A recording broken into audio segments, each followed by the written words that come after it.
අපේ ජීවිතයක් ලස්සන කරගන්න, අර්ථවත් කරගන්න අපි ගොඩාක් උත්සාහ කරනවා.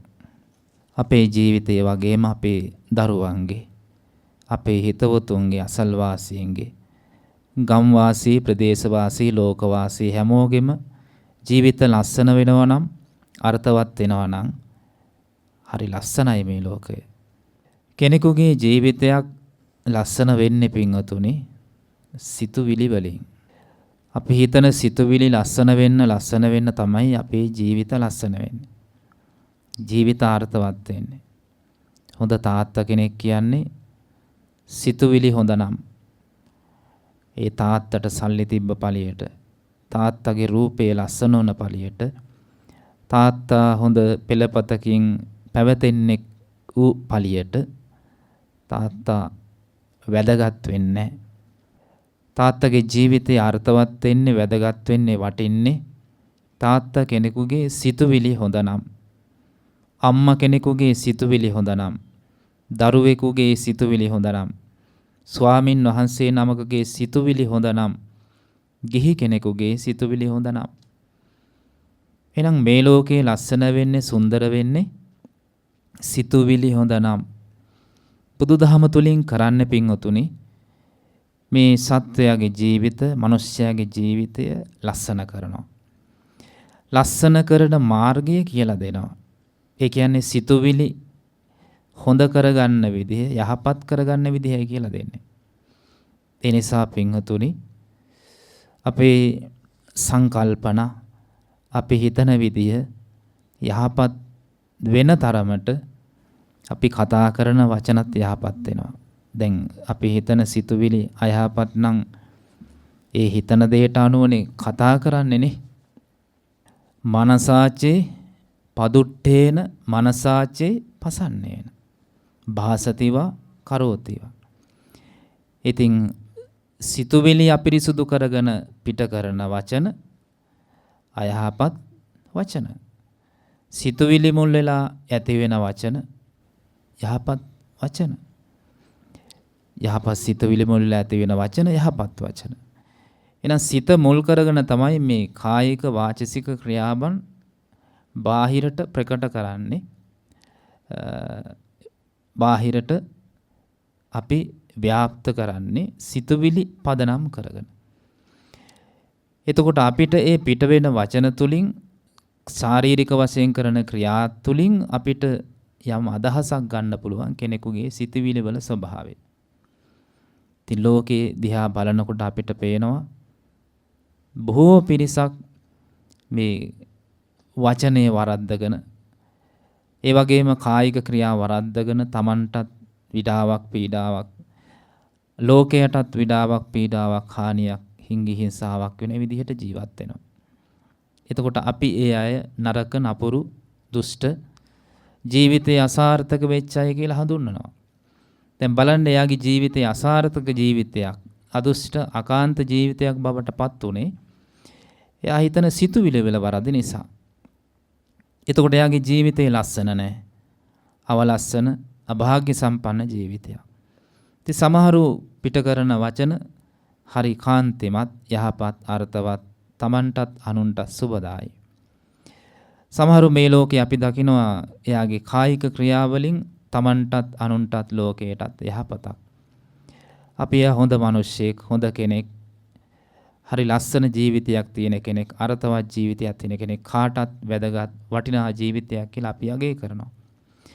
ඒතර එහෙම වුණේ කොහොමද? යාගේ සිතුවිලි යහපත් වෙච්ච නිසා. ඒ නිසා පින්වතුනි අපි ජීවිතය යහපත් කරගන්න හැඩ ගහෙන්න උත්සාහ කරනවා වගේම අපේ දූ දරුවෝ, මුණුබුරෝ මිනිපිරියොන්ගේ ජීවිතය අපි යහපත් කරගන්න, අර්ථවත් කරන්න අපි ලොකු වෙහෙසක නියැලිලා ඉන්නවා. ඉතින් අපි දන්නවා දැන් එහෙනම් කල යුත්තේ කුමක්ද? මේ හැම දෙනාගේම සිතුවිලි යහපත් කරන එක.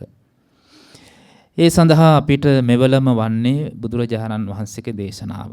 ඒ දේශනාව පුරාවටම තියෙන්නේ සත්‍යයගේ, මිනිස්යාගේ සිතුවිලි යහපත් කරන විදිහ. ඒ නිසා මං අද ඔබට සිතුවිලි යහපත් කරගෙන බොහොම සතුටින්, සන්තෝෂයෙන්, සැනසුමෙන් මේ ජීවිතය ගත කරලා සතුටින් සනසුමින් සන්තෝෂයෙන් මේ ජීවිතේ නිමා කරලා දුගතියකටපත් නොවේ නිවන් දක්වා ජාති දක්වාම සුගති සම්පන්න ජීවිත උපදවා ගන්න බුදුහාමුදුරෝ දේශනා කරපු මාර්ගයත් ඒ වගේම මේ සංසාර දුකෙන් සම්පූර්ණයෙන්ම නිදහස් වෙලා උතුම් නිවන සාක්ෂාත් කර ගැනීමටත් උපකාර වන යම් දහම් කොටසක් දහම් පරයයක් දේශනා කරන්න බලාපොරොත්තු වෙනවා. පින්වතුනි අපි හැම කෙනෙක්ම මේ ජීවත් වෙනකොට හරි කැමැති බොහොම සාමකාමීව ගතට හිතට පීඩාවක් විඩාවක් නැතිව ජීවත් වෙන්න. ඉතින් ඒ සඳහා අපි නොඑක් දේවල් කරනවා. අපි ගෙවල් හදා ගන්නවා. අපි සල්ලි හම්බ කරනවා. අපි නොඑක් අර පරිස්සම් වැඩ කටයුතු සිද්ධ කරනවා. ජීවිතේ අනතුරක් බාධාවක් පීඩාවක් නැතුව ජීවත් වෙන්න. භෞතික ලෝකේ එහාට මෙහාට කරලා බලනවා වෙනස් කරලා බලනවා විවිධ හැඩවලට අපි හරවලා බලනවා ඒ හැම දෙයකින්ම අපි අපේක්ෂා කරන්නේ බොහොම සාමකාමීව නිදහස්ව සුවයෙන් යුතුව මේ ගතසිත පවත්වාගෙන සන්තෝෂෙන් ජීවත් වෙන්න. බුදුදහම තුල අපිට කියලා දෙනවා නියම විදිහට කොහොමද අපි සතුටෙන් සන්තෝෂෙන් මේ ජීවිතේ ගත කරලා මේ සසර ජීවිතේ සුවපත් කරගෙන නිවන් දැකීම දක්වා අපි කොහොමද කටයුතු කළ යුත්තේ කියලා. එක් අවස්ථාවක ජානුස්සෝනි කියලා බ්‍රාහ්මණයෙක් බුදුරජාණන් වහන්සේ ළඟට ඇවිල්ලා පින්වතුනි ප්‍රශ්නයක් විමසනවා. මේ අහනවා ස්වාමීනි භාග්‍යතුන් වහන්සේ මේ ලෝකේ මම දැකලා තියෙනවා සමහර අය දේවල් වෙනස් වෙනකොට, කැඩෙනකොට, බිඳෙනකොට, මැරෙනකොට, කඩලා දාලා, බිඳලා දාලා, මරලා දාලා මේ වගේ අවස්ථාවලදී අඬනවා, වැළපෙනවා, ශෝක කරනවා, කලන්තය අල්ලනවා. බොහෝ පිරිසක් ස්වාමීනි මම දැකලා තියෙනවා ඒ විදිහට තමයි ප්‍රතිචාර දක්වන්නේ. ඒ විදිහට තමයි ඉබඳු අවස්ථාවලදී බොහෝ පිරිසක් මොහොන දෙන්නේ. දැන් මේ පිංඋතුන් දැකලා ඇත්තෙත් ඔය කියපු ස්වභාවයෙන් යුක්ත වෙච්ච අය තමයි බහුතරයක්. දේවල් වෙනස් වෙනකොට, කැඩෙනකොට, බිඳෙනකොට, මැරෙනකොට අඬන අය, වැළපෙන අය, ශෝක කරන අය, පසුතැවෙන අය, විඩාවට පීඩාවටපත් වෙන අය, කලන්තය අල්ලන අය. මම නිකමට වගේ මේ පිංඋතුන්ගෙන් ඇහුවොත් මේ ඇත්තුන්ගේ දේවල් කැඩිලා බිඳිලා විනාශ වෙලා මැරිලා යනකොට මේ අය කොහොමද ඒකට ප්‍රතිචාර දක්වන්නේ කියලා. මේ අය දක්වන්නේ අඬනවා, වැළපෙනවා, ශෝක කරනවා, විඩාවට පීඩාවටපත් වෙනවා, කලන්තය අල්ලනවා. එතකොට මේ ලෝකේ හැම දෙනෙකුගේම ස්වභාවය, බහුතරයක් දෙනෙකුගේ ස්වභාවය ඔන්න ඔය ස්වභාවය තමයි. ඉතින් තම තමන්ට ගලපලා බලන්න මම කොතනද ඉන්නේ මේ කියන කාරණේත් එක්ක මමත් එහෙම කෙනෙක් නේද?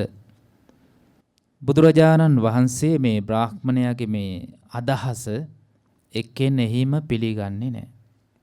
මොකද බුදුරජාණන් වහන්සේ දැක්කා එහෙම ප්‍රතිචාර නොදක්වන පිරිසකුත් ඉන්නවා මේ ලෝකේ. දේවල් වෙනස් වෙනකොට, කැඩෙනකොට, බිඳෙනකොට, අහිමි වෙනකොට, මරණයටපත් වෙනකොට අඩන්නෙත් නැති, වැළපෙන්නෙත් නැති, ශෝක කරන්නෙත් නැති, විඩාවට පීඩාවටපත් වෙන්නෙත් නැති, කලන්තය අල්ලන්නෙත් නැති, බොහොම උපේක්ෂාවෙන් යුතුව සතුටෙන් සන්තෝෂයෙන් එකම විදිහට ඉන්න අය බුදුරජාණන් වහන්සේ දැක්කා. මේ අය දැකලා තියනවද එහෙම අය? එහෙම අය දැකලා තියනවා. බුදුරජාණන් වහන්සේ එහෙම අය දැකලා තිබෙච්ච නිසා, එහෙම අය ලෝකේ ජීවත් වෙනවා කියලා දැකපු නිසා භාග්‍යතුන් වහන්සේ දේශනා කරා බ්‍රාහ්මණය ඔබ කියන විදිහට මේ ලෝකේ හැමෝම දේවල් වෙනස් වෙනකොට, කැඩෙනකොට, බිඳෙනකොට, අහිමි වෙලා යනකොට, මැරිලා යනකොට අඬන්නේ නැහැ, වැළපෙන්නේ නැහැ, ශෝක කරන්නේ නැහැ, කලන්තය අල්ලන්නේ නැහැ. බ්‍රාහ්මණය මේ ලෝකේ කොටස් දෙකක් ඉන්නවා. අඬන අයත් ඉන්නවා, අඬන්නේ නැති අයත් ඉන්නවා. දේවල් කැඩෙනකොට, බිඳෙනකොට, අහිමි වෙනකොට ශෝක කරන අයත් ඉන්නවා, ශෝක නොකරන අයත් ඉන්නවා. දැන් බමුණ මොකද්ද කිව්වේ? මේ ලෝකේ හැමෝම අඬනවා, වැළපෙනවා, ශෝක කරනවා කියලා කිව්වේ. නමුත් බුදුරජාණන් වහන්සේ දේශනා කරා එහෙම කියන්න එපා. මේ ලෝකේ කලන්තේ අල්ලන අයත් ඉන්නවා දේවල් නැති වෙනකොට එහෙම වෙනකොට කලන්තේ අල්ලන්නේ නැති අයත් ඉන්නවා. දුක් වෙන අයත් ඉන්නවා දුක් වෙන්නේ නැති අයත් ඉන්නවා. වැළපෙන අයත් ඉන්නවා වැළපෙන්නේ නැති අයත් ඉන්නවා. දැන් බමුණ මෙතෙක් දැනගෙන හිටියේ එක පාර්ශවයක් විතරයි. මුළු ලෝකයේම එකම විදිහකට ඇත්තේ කියලා දැනගෙන හිටියේ. මේ පින්වතුන් කොහොමද දන්නේ දැනගෙන ඉන්නේ? ඔක්කොම හිතාගෙන යඬනවා කියලාද? වැළපෙනවා කියලාද? ශෝක කරනවා කියලාද? හැබැයි අපි බහුතරයක් දැකලා තියෙන්නේ කොහොමද? එහෙමයි තමයි. බමුණත් දැකලා තියෙන්නේ එහෙමයි තමයි. බුදුරජාණන් වහන්සේගේ ඥානය ඊට යාගීප එකක් නේ. බමුණට හරි ආසාවක් ඇති වුණා මේ පිරිස් දෙක පිළිබඳව දැනගන්න. හැම දෙයක්ම හේතුඵලනේ. අඬන්න වැළපෙන්න ශෝක කරන්නත් හේතුවක් තියෙන්න ඕනේ. මොන හේතුවක් නිසාද මේ අඬන්නේ වැළපෙන්නේ ශෝක කරන්නේ කලන්තය අල්ලන්නේ? ඒතර අඬන්නේ වැළපෙන්නේ ශෝක කරන්නේ නැති වෙන්නත් හේතුවක් තියෙන්න ඕනේ. හැම දෙයක්ම පිංගුතුනේ මේ ලෝකේ හේතුඵල. මොකක් හරි හේතුවක් නිසානේ නේ. දැන් මම ඔබෙන් ඇහුවොත් එහෙම නන්නා දුන්න ණය මරණයටපත් වෙනවානේ. පත්තර පුවත් පත්වල තියෙන ඕන තරම්. අඬනවා වැළපෙනවා ශෝක කරනවාද? කලන්තය අල්ලනවාද? නෑ. දැන් මට හේතු කියන්න ඕනේ. ඔබේ යයි සම්මත කෙනෙක් අම්මා තාත්තා දුව පුතා ආච්චි සීයා මරණයටපත් වෙනවා. අඬනවද වැළපෙනවද නැද්ද? අඬනවා වැළපෙනවා ශෝක කරනවා කලන්ත. ඒකටත් හේතු කියන්න ඕනේ. කෙනෙක් අඬනකොට වැළපෙනකොට දුක් වෙන්නත් තව කෙනෙක් මරණයටපත් වෙනකොට මේ දුක් නොවෙන්නත් හේතුව කිම? ඔන්න ඔකට උත්තර ටිකක් හම්බ වෙනවා මේ දේශනාවෙන් ජානුස්සෝනි සූත්‍රයේදී. ඉතින් බ්‍රාහ්මණයා භාග්‍යතුන් වහන්සේගේ විමසුවේ මේ පිරිස් දෙකේ ඉබඳු ස්වභාවයෙන් ප්‍රතිචාර දක්වන්න හේතු මොනවාද? අඬන්නත් නොඅඬන්නත්, වැළපෙන්නත් නොවැළපෙන්නත්, දුක් වෙන්නත් දුක් නොවෙන්නත්, කලන්තේ අල්ලන්නත් කලන්තේ අල්ලන්නේ නැතිව ඉන්නත් ඒ දෙපිරිස අතර මොනවා හරි හේතු සාධක ටිකක් ඇති. අන්න ඒ හේතු සාධක මොනවද කියලා විමසනවා. බුදුරජාණන් වහන්සේ හරි ලස්සනට දේශනා කරනවා. අපේ ජීවිතේටත් හරි වැදගත් වෙනවා මේ කාරණා දැනගෙන වාසය කිරීම. අපිත් මෙතෙක් දේවල් වෙනස් වෙනකොට, අහිමි වෙනකොට, කැඩෙනකොට, බිඳෙනකොට ඇඬුවා නම්, වැළපුණා නම්, ශෝක කරා නම්, කලන්තය ඇල්ලුවා නම් මේ දේශනාවෙන් පස්සේ ඔබත් අයිති වෙන්නේ අඬන වැළපෙන ශෝක කරන කලන්තය අල්ලන පිරිසට නොව. එසේ නොකරන පිරිසටයි. එහෙම විය යුතුයි. එහෙම වෙන්න නම් මේ ධර්මයේ ජීවිතේට දැම්මම ගලප ගන්න ඕනේ. ධර්මයේ සම්දිට්ඨිකයිනේ. ඒක අස්පනා අපිට මේ ප්‍රතිඵල සාක්ෂාත් කරලා දෙනවා. හැබැයි ජීවිතේට ගලප ගන්න ඕනේ. අහන එක විතරක් නෙවෙයි. ඒකට අනුව ජීවත් වෙන්න, ඒකට අනුව හිත මෙහෙවන්න ඕනේ, හිතන්න ඕනේ. ඇත්තද කියලා තමා තුලින්ම නුවණින් මෙනෙහි කරන්න ඕනේ. භාග්‍යතුන් වහන්සේ දේශනා කරන බ්‍රාහ්මණය මා මුලින් සඳහන් කරන්නම්. දේවල් වෙනස් වෙනකොට, අහිමි වෙනකොට, කැඩෙනකොට, බිඳෙනකොට, මැරෙනකොට අඬන, වැළපෙන, ශෝක කරන, පසුතැවෙන, කලන්තේ අල්ලන අය කොයි වගේද? එහෙම වෙන්න හේතුව මොකක්ද කියලා මං අනුශාසනා කරන්නම් කියලා මුලින්ම දේශනා කරනවා. බ්‍රාහ්මණයේ කාරණා 4ක් නිසා මේ ලෝකේ සමහර අය දේවල් වෙනස් වෙනකොට, අඬනකොට, වැළපෙනකොට දුක් වෙනවා, ශෝක කරනවා, පසුතැවෙනවා, විඩාවට පීඩාවටපත් වෙනවා, කලන්තය අල්ලනවා කිව්වා. කාරණා කීයක්ද? 4ක් නිසා. පළවෙනි එක බ්‍රාහ්මණය මේ ලෝකේ සමහරු ඉන්නවා රූපයට බලවස්සේ ඇලිලා චන්දරාගය ඇති කරගෙන, දාහය ඇති කරගෙන, තෘෂ්ණාව ඇති කරගෙන. මොකටද පින්වතුනි? රූපයට බලවස්සේ ඇලිලා බැඳිලා චන්දරාගය ඇති කරගෙන, වෙලිලා දාහය ඇති කරගෙන, තෘෂ්ණාවෙන් යුතුව මේ ලෝකේ ජීවත් වෙනවා සමහරු. ඊළඟට බ්‍රාහ්මණය මේ ලෝකේ සමහරු මේ කය පිළිබඳ ඇලිලා චන්දරාගය ඇති කරගෙන, දාහය ඇති කරගෙන, තෘෂ්ණාව ඇති කරගෙන, ආශාව ඇති කරගෙන වාසය කරනවා. රූපය කෙරෙහි ඊළඟට කය කෙරෙහි. තවත් සමහරු බ්‍රාහ්මණය පංචකාමයේ කෙරෙහි ඇලීම ඇති කරගෙන, දාහය ඇති කරගෙන, තෘෂ්ණාව ඇති කරගෙන, චන්දරාගය ඇති කරගෙන වාසය කරනවා. බ්‍රාහ්මණය තවත් සමහරු තුනුරුවන් කෙරෙහි කිසිම ශ්‍රද්ධාවක් නැතුව අශ්‍රද්ධාවන්තව ජීවත් වෙනවා.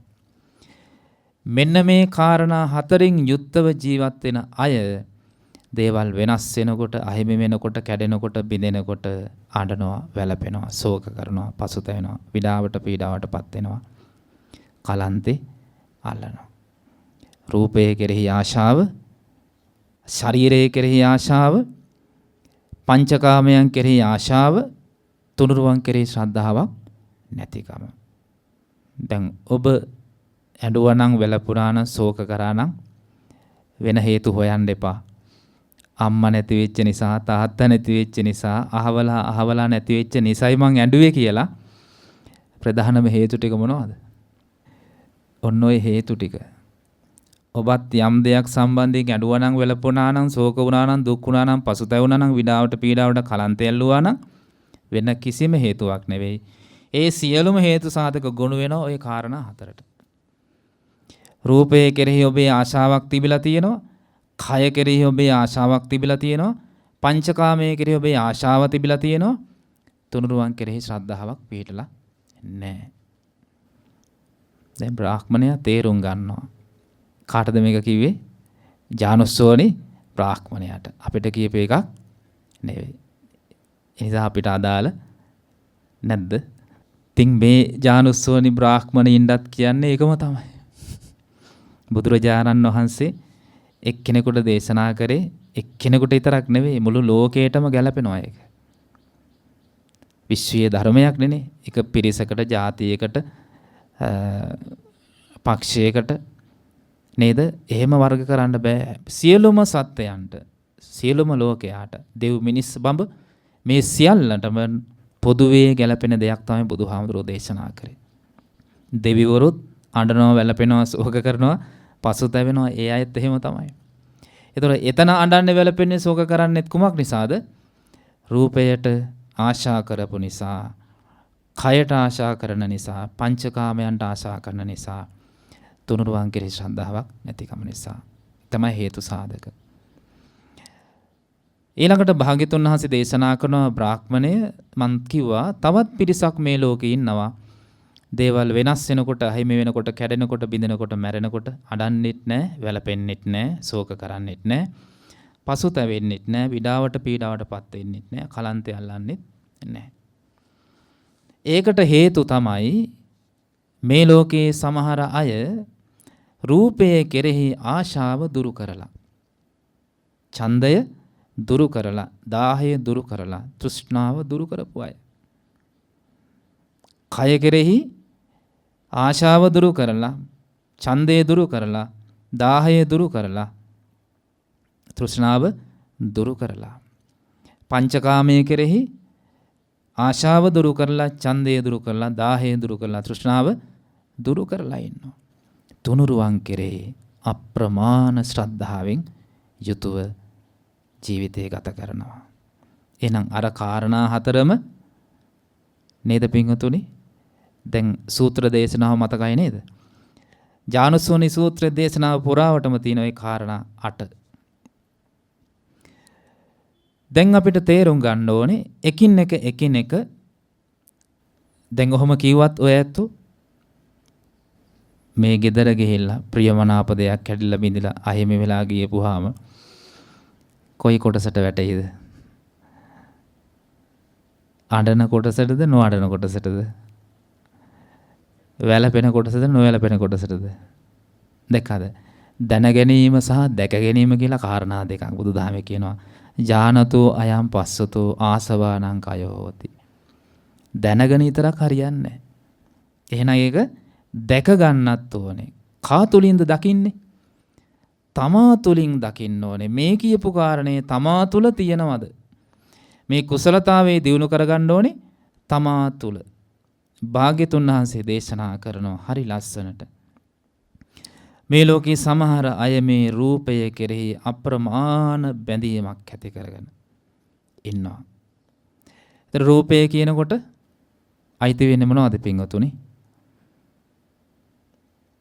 දැන් මෙතන මේ පරිසරය ගත්තාම මේ පරිසරයේ තුල මේ මැදිරි පරිසරයේ තුල ක්‍රියාත්මක වෙන ධර්මතාවයන් දෙකයි තියෙන්නේ.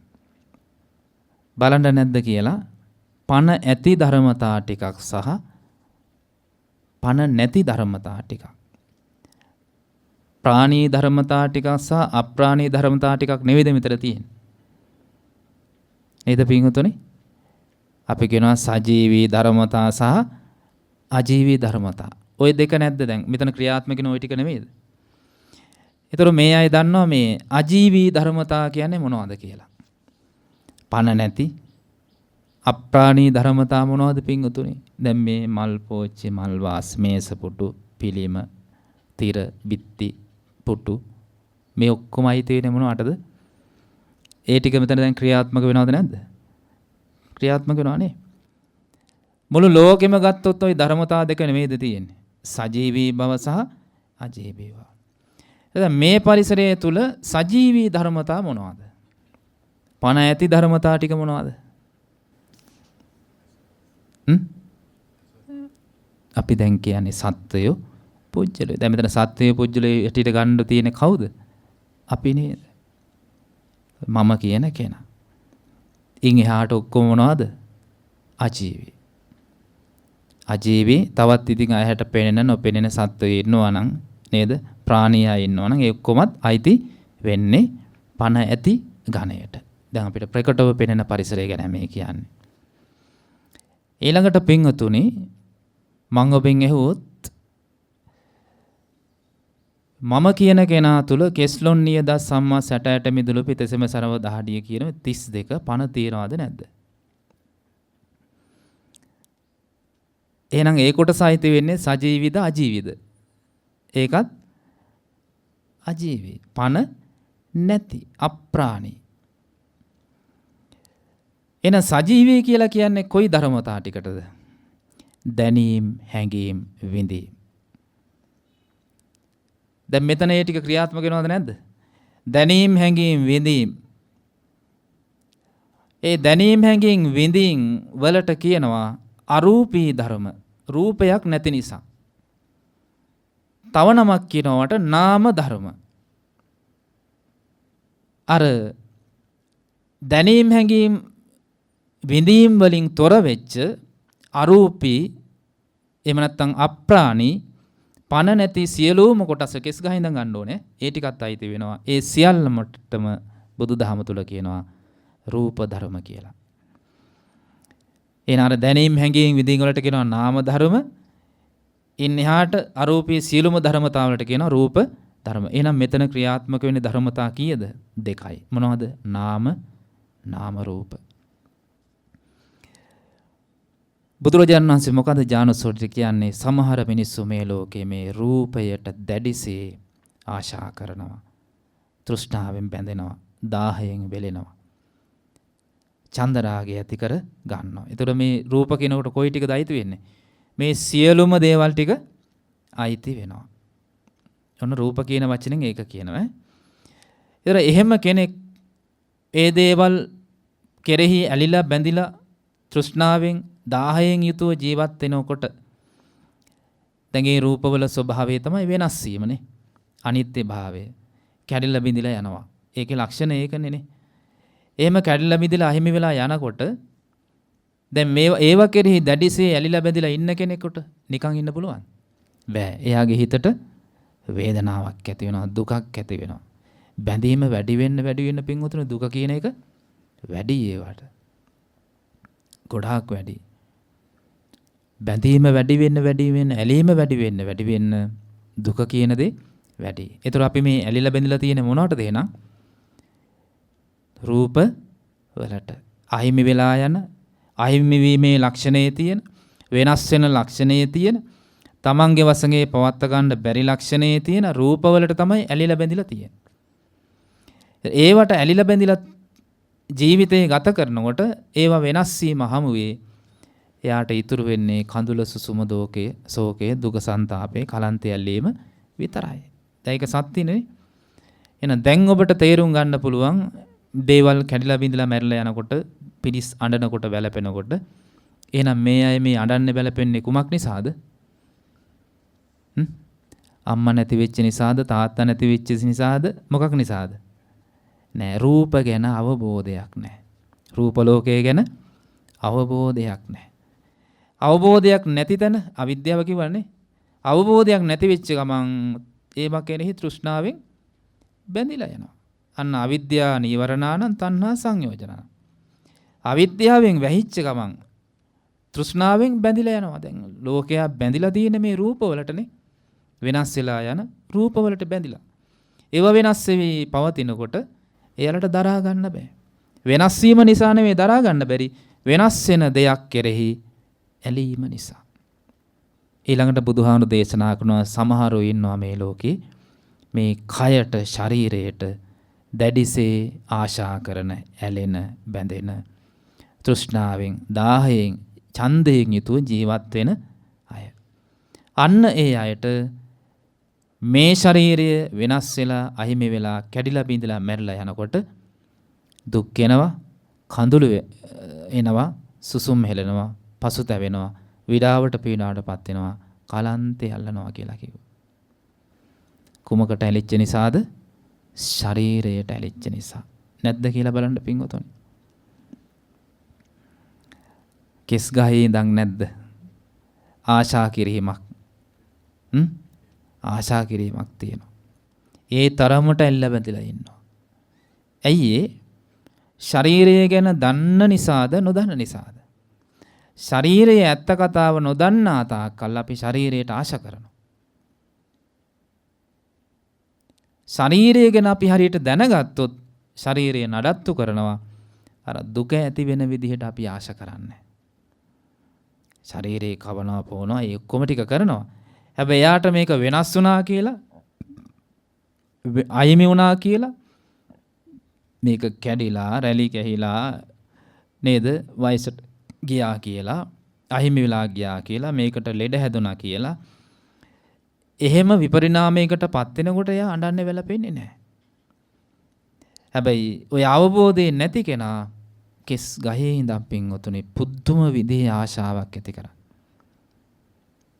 ගොඩාක් අය ඒ ආශාව කොච්චරද කියන්නේ සමහරු මානසික රෝගීන් බවට පත් වෙනවා. ශාරීරියේ සමහර වෙනස්කම් හැම දරා ගන්න බැරුව. තමන්ගේ ශරීරයට ආශා කරපු තරමට ආශාව වැඩි වෙන්න දුක කියන එක වැඩි පින්වතුනි. දැන් අපි ඇත්තටම තේරුම් ගත්තොත් මේක අපි මේ කවන පොන අන්දවන පළඳවන හෝදන පිහදාන මේ ශරීරයේ ස්වභාවය මොකක්ද කියලා. කෙස් ටිකක් තියෙනවා, ලොම් ටිකක් තියෙනවානේ. නියපොතු ටිකක් තියෙනවා, දත් ටිකක් තියෙනවා, හම, නාහර, ඇට මිදුළු, පිත, සෙම, සරව, දහඩිය, මූත්‍ර, අසුචි නේද?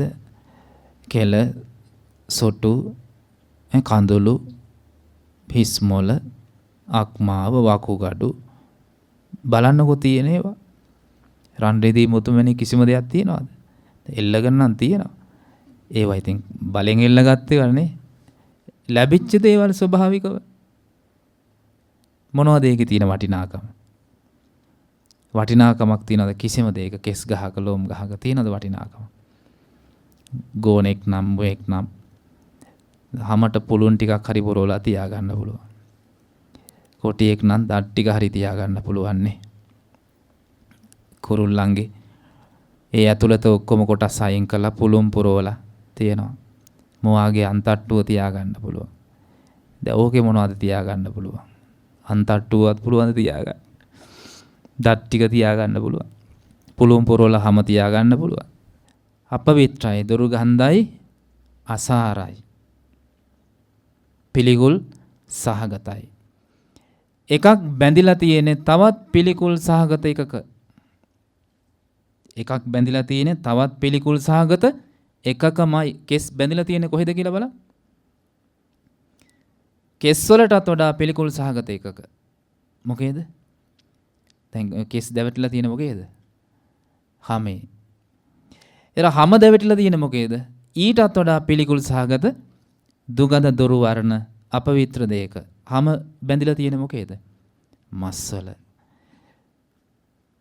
මස් බැඳිලා තියෙන මොකේද බලන්න. ඒකටත් වඩා පිළිකුල් සහගත එකක මස් බැඳිලා තියෙන මොනවද පින්වතුනි? නහරවල් වල. දැන් මස්ද පිළිකුල් නහරවල්ද පිළිකුල්? නේ ලේ ගමන් කරන පිළි ගඳ ගහන නේද පින්වතුනි? ඇඟ හිරි වැටෙනවා. දැන් ඔය දුවන ඔය ඇඟේ බලන්න එකිනෙක පිටසැම සරව දහඩිය මූත්‍ර ආදී වශයෙන් ඔය ටික දැන් නැද්ද? මේ කතා කරනවා මෙතන නැද්ද ඔය ටික? ඔය ටික 32 තියෙනවා. එකක්වත් අඩුත් නැහැ වැඩිත් නැහැ. එකිනෙක බලනකොට කාගෙත් පින්වතුනි අපි හැම දෙනාගෙම අපි මේ කෙස් ටික පීරලා තෙල් ගාලා පන්ති බෙදලා මෙහෙම යම් නඩත්තුවක පවත්වනවා මිසක පින්වතුනි හාලොම් ගඳයි. මේක පීරන්න නැතුව තිබ්බොත් එහෙම හරි පිළිකුල් හරි දුරු වර්ණයි. ඒ නිසා අපි නඩත්තුවක් තුල තමයි ඔය ඒත් බාහිර කෑලි පහ විතරයි. කෙස් ලොම් නිය දත් සම ඔය පහට විතරයි අපිට සත්කාර කරන්න පුළුවන්. ඔය පහට කිව්වත් තච පංචකය කියලා. දැන් මෙතන ඉන්න මේ 4-5 දෙනා මේ කීප දෙනා මං හඳුනාගන්නේ වෙන වෙනම ඔය පහ නිසා. ඔය පහ ගලවපු ගමන් හොයාගන්න බෑ කවුද කියලා. තේරෙනවද? හෙට මන් දැක්කොත් ඔබ අර ස්වාමීන් වහන්සේ කියලා හඳුනාගන්න ඔය පහ නිසා. එකක් නම් මං ගලවලා තියෙන කෙස් ලොම් නිය දත් සම් ඔය ටික නේද බාහිරට පේන්නේ. ඒ අභ්‍යන්තරයේ තියෙනවා දන්නවද අපි? ක්‍රියාත්මක වෙන විදිහ දන්නේ නැහැ. ජීවිතාන්තය දක්වා අපිට දකින්න හම්බ වෙන්නේ නැහැ. කොහෙද තියෙන්නේ කියලා සමහරට දන්නේ නැහැ. වකුගඩ කොහෙද තියෙන්නේ පින්වතුනි? කොහෙද තියෙන්නේ? දන්නේ නැහැ. ඔය මෙතන තියෙන්නේ කියලා හරියට අර විද්‍යාත්මකව අපි දැකපු දැක්මට කියනවා මිසක තමන්ගේ එක කොහෙද තියෙන්නේ කියලා දන්නවද හරියට? හරියටම කියන්න බෑ. අපි නොදන්න දේවල් කොච්චරක් තියෙනවද මේ අපේම ශරීරය සම්බන්ධයෙන්. ඒතර මෙන්න මේ වගේ ශරීරයකට තමයි මේක හැම වෙලේම බුදුරජාණන් වහන්සේ දේශනා කරේ රෝග ගඩුවක් රෝග ආකාරයක් රෝග කැදැල්ලක් කියලා. ලෙඩ හැදෙනවා. කෙස් ගහේ ඉඳන් තියෙන මොනවද පින්වතුනි? ලෙඩ. ඒවට පිළියම් කර බලන්නකෝ. කවන්න ඕනේ, පොවන්න ඕනේ, නිදි කරවන්න ඕනේ, අවදි කරන්න ඕනේ, ඇවිද්දවන්න ඕනේ. නේද පින්වතුනි? සෝදන්න ඕනේ, පිහදාන්න ඕනේ. එහෙම නඩත්තුවක් තියෙන. දැකලා තියනවද මේ මාළු ලෑල්ලක් දාගලා ඉන්න මාළු වෙලෙන්දෙක්ගේ ස්වභාවය? කොහොමද යා මාළු ලෑල්ලක් දාගෙන ඉන්න මාළු වෙලෙන්දෙක්ට හැම වෙලේම කරන්න කාර්යයන් දෙකක් තියෙනවා. මොකද්ද? මැස්සෝ එලවන එකයි වතුර ගහන එකයි. දැන් ඔය මාළු ලෑල්ලට ඒකම නෙවෙයිද? හැම වෙලේම අපි කරන්නේ මොකද්ද? හොදනවා, පිහදානවා, මැස්සෝ එලවනවා, ආය හොදනවා, පිහදානවා, මැස්සෝ එලවනවා. නිකමට හිතන්න මේ S2 අරගෙන හිටියොත් මොකද වෙන්නේ? අපි මේ ඇස් විල්ලම් ගහලා යම් කිසි පාලනයක් තුල පවත්නවා. S2 ටිකක් වෙලා අරගෙන ඉන්නකො මොනවද වැටෙන්නේ? කඳුළු. නාසයටත් අපි පාලනයක් දීලා තියෙන හිතෙන්. ඒ පුංචි කාලේ සමහර විට ඒ පාලනේ නැති නිසා නාසයෙන් එක දිගට ගලනවා. කට ටිකක් අරගෙන ඉන්නකො අපි මේ පාලනය කරලා තියෙන කට. කට වහගෙන අපි පිහදදා මේ තියාගෙන කට අරගෙන හිටියොත් මොකද වෙන්නේ දෙපැත්තේ? ඈ මේ වපින් හතුනේ හොදට අපි තේරුම් ගන්න ඕනේ, අවබෝධ කරන්න ඕනේ. ශරීරයේ පිළිබඳව ආශාව ඇති වෙන්නේ මෙන්න මේ අවබෝධය නැති තැන. මේක පිළිකුල් කියලා, අජුවයි කියලා, අප්‍රියයි කියලා පැත්ත දාන නෙවෙයි තියෙන්නේ. මේ අවබෝධය ඇති කරගත්තාම මේක වෙනස්කම් වෙනකොට, අහිමි වෙලා කැඩිවිලා බිඳිලා යනකොට අපි දුක් වෙන්නේ නැහැ. ඒකේ ලක්ෂණය මෙන්න මෙහෙමයි. අපි කොච්චර කොහොම කරත් අපි යම් වෙහෙසක ඉන්නවා මේක නඩත්තු කරන්න. ඒ ජීවත් වීම පිණිස ඒ නඩත්තු කරන නමුත් මේකේ කෙස් ගහකටවත් ඒ වෙනස් වීම හැමුවේ මට ඇඟිල්ල දික් කරන්න ප්‍රාර්ථනා කළා නවත්තන්න මට පුළුවන්කම නැහැ පින්වතුනි. අන්න ඒ වෙනස් වීම දන්න කෙනා ඒ සත්‍ය අවබෝධ කරගත්ත කෙනා මේකට තියෙන ඇලීම දුරු කරනවා. තණ්හාව, චන්දරාගේ, දාහය දුරු කරනවා. එයාට මේක වෙනස් වීම හැමුවේ, කැඩෙන බිඳෙන අහිමි වෙන මැරෙන හැමුවේ දුක් වෙන්න දෙයක් නැහැ. අඬන්න බැලපෙන්න දෙයක් නැහැ. ඒක ඇත්තනේ නේ. නේ? දැන් බලන්නකෝ කණ්ණාඩි ඉස්සරහට ගිහිල්ලා දකින්නවා කෙස් ගහක් ඉදීලා. දැන් කෙස් ගහ ඉදෙනවා කියන එක අධර්මයක්ද ධර්මයක්ද? ධර්මතාවයක්. හැම රැලි ගහනවා කියන එක අධර්මයක්ද ධර්මයක්ද? ඒක තමයි ධර්මතාවය. දැන් අපි ඒ හැමුවේ දුක් වෙනවා නම් අඬනවා නම් වැළපෙනවා නම් අපි සාදු කියන්නේ ධර්මයටද අධර්මයටද? අපි අධර්මයටයි.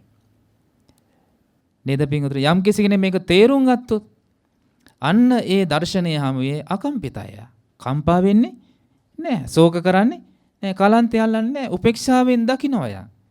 මං ඉතින් මේක පවත්ත ගන්න උත්සාහයක් දරුවා. නමුත් මේ වෙනස්කමට නම් මට ඇඟිල්ලක්වත් දික් කරන්න බෑ. මගේ වසඟේ තියාගන්න බෑ අනාත්ම ධර්මතා ටික. ඒක යන විදිහට යන්න ඉඩ දෙනවා. ජීවත් වෙනවා, ඒ අවශ්‍ය කටයුතු කරනවා, කනවා බොනවා, අඳිනවා, පළඳිනවා, ඒ ටික කරනවා. හැබැයි ඉන්න එහාට මේක වෙනස් වෙනවා, අහිමි වෙනවා, කැඩෙනවා, බිඳෙනවා, වෙන් වෙලා වයසට ගිහිල්ලා රැලි ගහලා යනවා කියලා දුක් එන්නේ නැහැ. ශෝක කරන්නේ නැහැ. කලන්තය අල්ලන්නේ නැහැ. බුදුරජාණන් වහන්සේ දේශනා කරනවා සමහරු ඉන්නවා මේ ලෝකේ පංචකාමයන්ට දැඩිසේ ඇලිච්ච අය. ඒ අය අඬනවා, වැළපෙනවා, ශෝක කරනවා, කලන්තය අල්ලනවා කියලා කිව්වා. ඒවා වෙනස් වෙනකොට, කැඩෙනකොට, බිඳෙනකොට, මැරිලා යනකොට. පංචකාමයන් කියලා කිව්වේ මොනවද පින්වතුනි?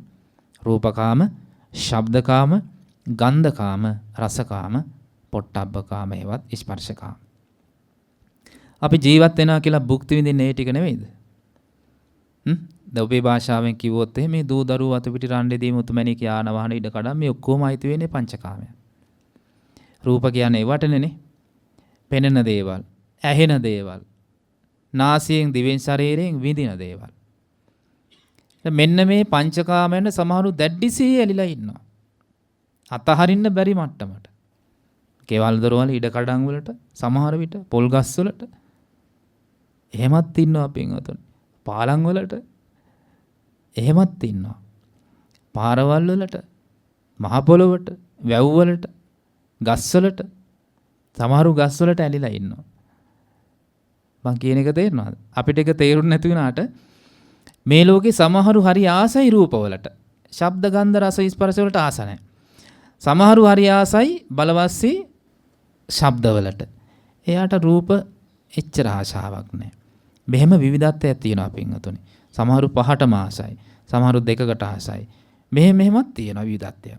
කොහොම වුණත් මේ පංචකාමයන්ට ආශාව තියෙන අය ඒ පංචකාමයන් වෙනස් වෙනකොට, අහිමි වෙනකොට, කැඩෙනකොට, බිඳෙනකොට, මැරෙනකොට එයා දුක් වෙනවා, ශෝක කරනවා, පසුතැවෙනවා, විඩාවට, පීඩාවටපත් වෙනවා, කලන්තේ අල්ලනවා කියලා වදාලා. හැබැයි පංචකාමයන්ගේ යථාර්ථයේ තේරුම් අරගෙන ඒ පංචකාමයන්ට තියෙන ආශාව, තෘෂ්ණාව, දාහය, ඇලීම දුරු කරපු අය ඒ වෙනස් වීම හැමුවේ, කැඩීම බිඳීම හැමුවේ ශෝක කරන්නේ, දුක් වෙන්නේත් නැහැ. විඩාවට, පීඩාවටපත් වෙන්නේත් නැහැ, කලන්තය අල්ලන්නේත් නැහැ. එයාලා දන්නවා රූප කියන්නේ වෙනස් වෙන දේවල්. ශබ්ද කියලා කියන්නේ අපේ වශයෙන් තියාගන්න බැරි වෙනස් වෙන දේවල්. ගන්ධ, රස, ස්පර්ශ කියලා කියන්නේ වෙනස් වෙන දේවල්. දැන් ඔබේ අර්ථයෙන් කිව්වොත් කොහොමද? මේ දූ දරුවෝ අත පිටි රණ්ඩේ මුතුමැණික යාන වාහන ඉඩ කඩම් මේ හැම දෙයක්ම වෙනස් වෙනවද නැද්ද පින්වතුනි? වෙනස් වෙන දේවල්. අපේ වශයෙන් තියාගන්න පුළුවන්ද? බෑ. අනාත්ම ධර්මතා. අන්න එහෙම තේරුම් ගත්තාම, අවබෝධයක් කරා යනකොට ඒ දේවල් වෙනස් වුණාම දැන් තමන්ගේ වශයෙන් හැමදාම මේ දරුවෝ ඉන්නවද? නේ සමහර විට අපි දරුවන්ට කලින් යනවා. සමහරට අපිට කලින් දරුවෝ යනවද නැද්ද? එහෙම ලෝකයක් නේද? අපිට ඒක විශ්වාස කරන්න බෑ. අපි ඉඳිද්දි අස්පනා අපිට අපි හදන වඩන දේවල් කැඩිලා බිඳලා යනවා වුවේම ඇසින් ගම් වතුරෙක් නේද පින්වතුනි. සමහරට ඒවා තියෙද්දි අපි මැරිලා යනවා. ඉතින් මේ දෙක තමයි ලෝකයේ සත්‍යතාවය. මේ අනාත්ම අනිත්‍ය ස්වභාවය. මේ පංචකාමයන්ගේ මේ යථාර්ථයේ තේරුම් ගත්ත කෙනා ඒවා වෙනස් වුණා කියලා, හිමි වුණා කියලා, කැඩිලා බිඳලා ගියා කියලා අඬන්නේ වැළපෙන්නේ සෝ කරන්නේ නැහැ. ඊළඟට තුනුරුවන් කෙරෙහි ශ්‍රද්ධාවක් නැති කෙනෙක් කවදාවත් කර්ම ඵලයක් විශ්වාස කරන්නේ නැහැ. කර්ම ඵලයක් විශ්වාස කරන්නේ නැති කෙනෙකුට ඕන දෙයක් කරන්න පුළුවන්. එයා පස්පව් දන්නෙත් නැහැ, දස අකුසල් දන්නෙත් නැහැ. එයාට ඕනේ කොහොම හරි ජීවත් වෙන්න නේ. කාට හරි හිංගි හිංසාවක් හරි කරලා අකුසලයක් පාපයක් හරි කරලා ජීවත් වෙන්න. එයා කුසලයේ පිනේ වටිනාකම ඒක වර්ධනය කරන්න ඕනේ කියන කාරණේ එයා දන්නේ නැහැ. අකුසලයේ බැහැර කරන්න ඕනේ කියන කාරණේ එයා දන්නේ නැහැ. මේ සංසාර ජීවිතයක් ගැන එයා දන්නේ නැහැ. ඒවා දන්නේ කවුද පින්වතුනි? බුදුහාමුදුරුව කෙරෙහි, ධර්මයේ කෙරෙහි, සංඝ රත්නයේ කෙරෙහි පැහැදිච්ච අය විතරයි. පැහැදීමක් නැති අය විශ්වාස කරන්නේ මිත්‍යා දෘෂ්ටිකයි. මෙලොව පරලොව පිළිගන්නේ නැහැ. ඉතින් එයාට ඉතින් කර්මයෙන් වැඩක් නැහැ නේ නන්නේ. එයාට ඕනේ ඔහේ ජීවත් වෙන්න. ඒතර ජීවත් වෙනකොට එයා හොදින් හරි නරකින් හරි ජීවත් වෙන්නයි බලන්නේ. ඉතින් මේ ලෝකේ ජීවත් වෙන්න හොඳම ක්‍රමය මොකද්ද පින්වතුනි? හොඳින්ද නරකින්ද? ඉක්මනින්ම දියුණු වෙන්න පුළුවන් නරකින්. ඉතින් මෙයා තෝරගන්නවා ඒක.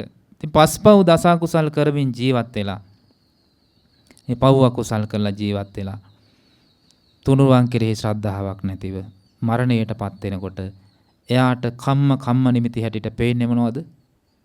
තමන් කරපු පව් අකුසල්. දැන් සැපද්ද තියෙන්නේ දුකක්ද? දුකක් තියෙන්නේ. අස්සසිල්ලක් නැහැ. අනස්සසිල්ලක් තියෙන්නේ. දැන් මොකද කරන්නේ? අඬනවා, වැළපෙනවා, ශෝක කරනවා, කලන්තය අල්ලනවා.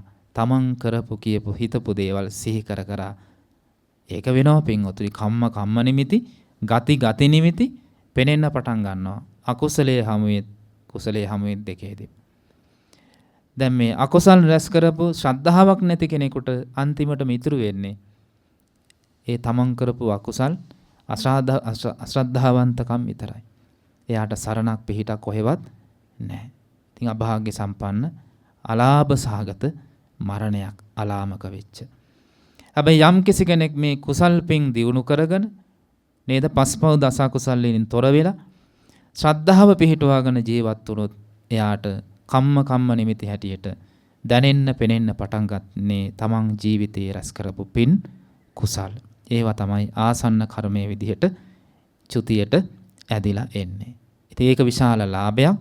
එයාට අඬන්න, වැළපෙන්න, ශෝක කරන්න, පසුතැවෙන්න දෙයක් නෑ. එයාට සන්තෝෂෙන් නිදාපිපිදයක් මෙන් සතර අපාය නොඇටි සුගති සම්පන්න ජීවිත උපදවා ගන්න පුළුවන්. ඉතින් බුදුරජාණන් වහන්සේ දේශනා කරනවා යම් කිසි කෙනෙක් මේ රූප ධර්මතා කෙරෙහි, පංචකාමයන් කෙරෙහි, ඒ කියන්නේ පිළිබඳ ඊළඟට මේ ශරීරය පිළිබඳ කායනුපස්සනාව ආදී මේ දැකුම් ඇතිව යම් කිසි කෙනෙක් ජීවත් වුණොත් එයාගේ රාගය ෂේ වෙලා යනවා. දේශය ෂේ වෙලා යනවා. මෝහය ෂේ වෙලා යනවා. මේ රාගක්කය, දේශක්කය, මෝහක්කය, කම්මක්කය, ක්ලේශක්කය නිර්වාණ අවබෝධයේ පිණිස යාට උපකාර වෙනවා.